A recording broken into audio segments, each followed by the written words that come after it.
The first call came at 2:17 a.m. Marcos woke up with his heart racing even though he hadn't had any dreams. The sound of the cell phone vibrating seemed louder than it should have been.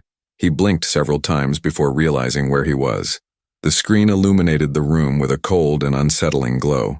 He brought his face closer to the device, lazily and slightly irritated, but what he saw left him completely awake. The number that appeared on the screen simply did not exist. It was just a sequence of zeros. Endless zeros. No code, no country, nothing. It was as if he were receiving a call from the void itself. The sound of the vibration seemed to echo inside him. Marcos considered ignoring it, but something made his hand move on its own. He answered. For a moment he thought the connection had dropped. There was no voice. There was no noise. There was nothing. Only absolute silence. So profound it seemed to have weight. But then he heard. One breath. Slow. Almost exhausted. Deep. A breath that seemed very close to the microphone. Marcos stood motionless. The breathing continued. He said, "Hello," his voice still hoarse from sleep. He didn't answer. Just air going in and out the other side. But there was something strange about that sound. It seemed too familiar. Too close. He hung up quickly. The silence in the house became even more suffocating. He tried to go back to sleep, but he had the feeling that someone was watching him. A presence behind the door, or inside the room itself. The following morning, Marcos tried to forget. He made coffee. He took a shower. She got ready for work. But the feeling followed him around the house like a shadow. The number 000 remained etched in his mind. At some point during the day, he unintentionally repeated the sequence. It was as if he had memorized it. At work, he left his cell phone in the drawer, as if that could solve anything. But even from a distance, I could feel that the device was alive. Too hot, too heavy, as if it were keeping something inside. The following night, at 2:17 a.m., the call came back. Marcos woke up as if someone had called his name. The cell phone was vibrating intensely next to the bed. Once again, zeros. The same impossible sequence. He hesitated. Very. But he answered. Breathing was back. Stronger. Closer. A rhythm that seemed to match his own. Marcos felt his throat go dry. This time, however, there was a different sound. Something is dragging. Slowly. It's like someone pushing a weight across the floor. Or it might pull something that didn't want to come. Marcos pressed the cell phone against his ear, as if he could identify what it was. The sound became clearer, more mechanical, more realistic. He hung up before hearing any more. The silence after the call felt wrong, as if the connection were still there, as if the breath were still in the room. On the third night, there was a voice. Marcos woke up breathless without even realizing that he had answered automatically. The cell phone was already to his ear. The voice came out low, hoarse, and scratchy. You left the door open. Marcos froze. He looked immediately at the bedroom door. It was closed, locked, exactly as he remembered leaving it. But the voice repeated itself. You left the door open. Marcos hung up. He jumped out of bed. He went to the door. It opened with a bang. The hallway was dark, silent, and completely empty, but it didn't seem right. It looked used, as if someone had just walked by. He went back into the room, fumbling for the light switch. It took a few seconds for the light to turn on, as if the house was waking up. The following morning, she told her sister everything.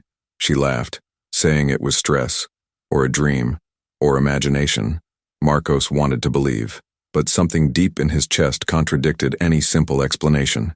During work, the cell phone seemed to vibrate on its own inside the drawer, even though it was turned off. Marcos didn't have the courage to check. He just put more force on the drawer, as if he could put whatever was inside back in. That night, at 2:17 a.m., the cell phone vibrated again. Marcos didn't answer, but the ringtone cut off midway, and the call went through anyway, without him touching the screen, without accepting. No choice.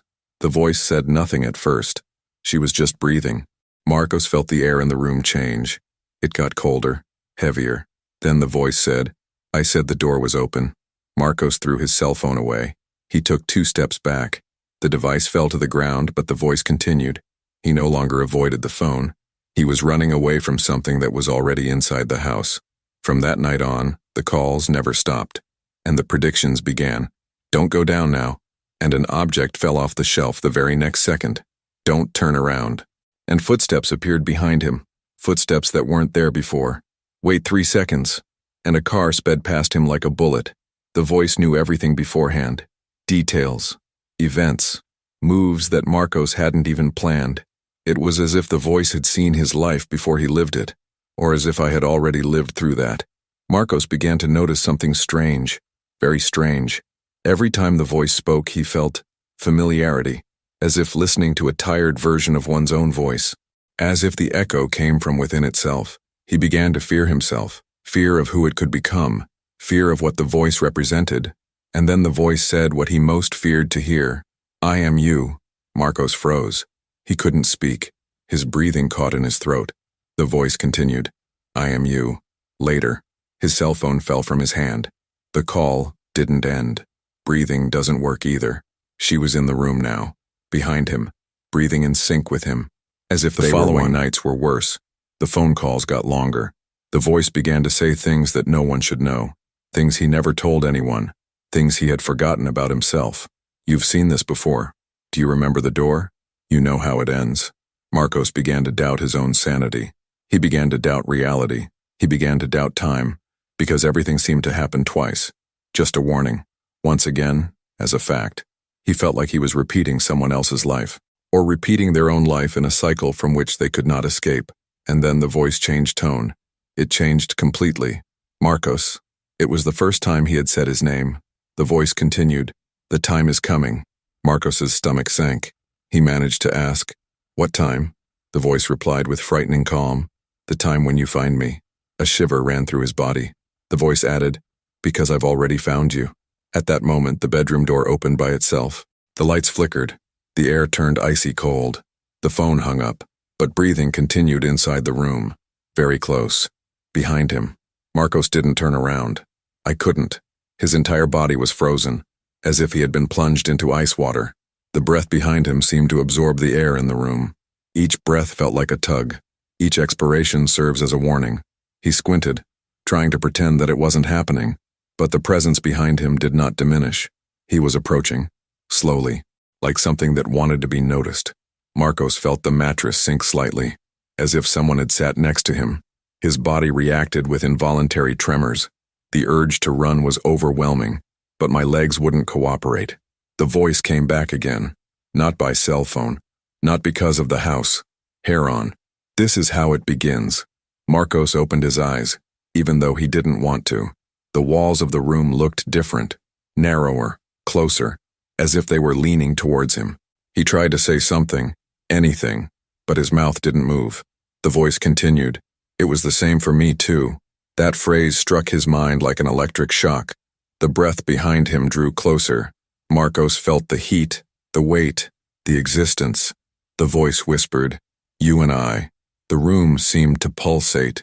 It was as if it had a beating heart inside. The temperature dropped drastically. A second later it increased. Everything was unstable. Everything was wrong. Marcos stood up abruptly in a fit of desperation. He staggered to the door. It almost fell, but he managed to escape from the room. The hallway was dark, darker than it should be. It's as if the light bulb has stopped working. Behind him, the bedroom door slammed shut slowly, closing on its own, as if something had gently nudged her. Marcos took a step back, then another one. I felt that the hallway wasn't safe either. Nothing else remained. The cell phone vibrated on the floor behind the door, without him having taken the device with him. The vibration seemed to pass through the walls. Each touch was like a muffled scream. Marcos didn't want to go back into the room, but I also didn't want to be alone in the hallway. The whole house seemed alive, and he seemed to be watching. He ran downstairs to the living room. He turned on all the lights. He sat down on the sofa. Amazing. The phone vibrated again. This time, at the living room table. He didn't remember bringing it there, but it was there, with the screen lit up, with the number of zeros flashing. Marcos closed his eyes. He took a deep breath, but when she opened it, her cell phone was already ringing for the 20th time. He answered. The voice did not wait. You can't run away. I already know all the ways. Marcos took a deep breath, and he asked, What are you? The voice replied without hesitation, What you will be. Marcos's breath caught in his throat. The silence grew heavy. The voice added, What I was. Marcos felt the house shake slightly, as if the ground were breathing along with it. Why are you doing this? he tried to ask. Because nobody warned me, the voice replied. Marcos frowned, the heart beating erratically. He tried to understand. The voice continued. I answered as well. Marcos's stomach sank. His mind began to connect the dots. If it was his voice, if your voice was your future, so all of that had happened before, with himself, in another cycle, in another life, or something he didn't have words to describe. You need to understand, the voice said. The warning never comes early. It just arrives. Marcos swallowed hard. Understand what? The voice replied with a calm, somber tone. That the end has already happened. Marcos backed up until he was against the wall. The feeling was of being sucked into an inevitable destiny. He began to feel pressure in his chest.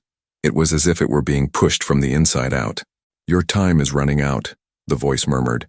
That's why you feel everything twice. Marcos remembered all the predictions the voice had made, of all the repeated sensations, from the constant feeling of déjà vu. Things are happening as if they've already happened. You are experiencing my echo, the voice said. Marcos tried to breathe, but it seemed as if the air refused to get in. The light in the room flickered 3 times.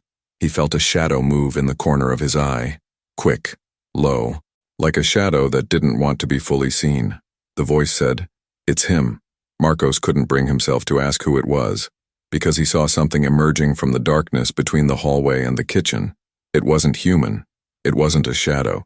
It wasn't physical.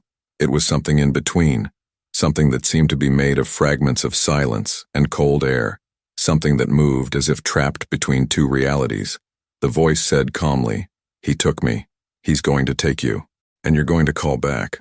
Marcos felt the ground begin to vibrate. He walked backward. He bumped into the table. The shadow approached slowly, as if he knew he didn't need to rush.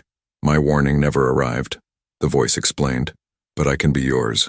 Marcos started crying without realizing it. The shadow moved forward a few more centimeters. It seemed to slide. It seemed to float. It seemed to exist in absolute silence. You need to make a choice, the voice said. Run, or answer. Marcos tried to run, but his feet didn't respond. It was as if the air had turned to concrete around their legs. The shadow stopped 2 steps away from him. The voice said, He only gets those who turn their backs. Marcos stood motionless, breathing fast. The shadow tilted its head, as if he were analyzing his fears. The voice, now very close, whispered, That's why I'll come. Marcos understood.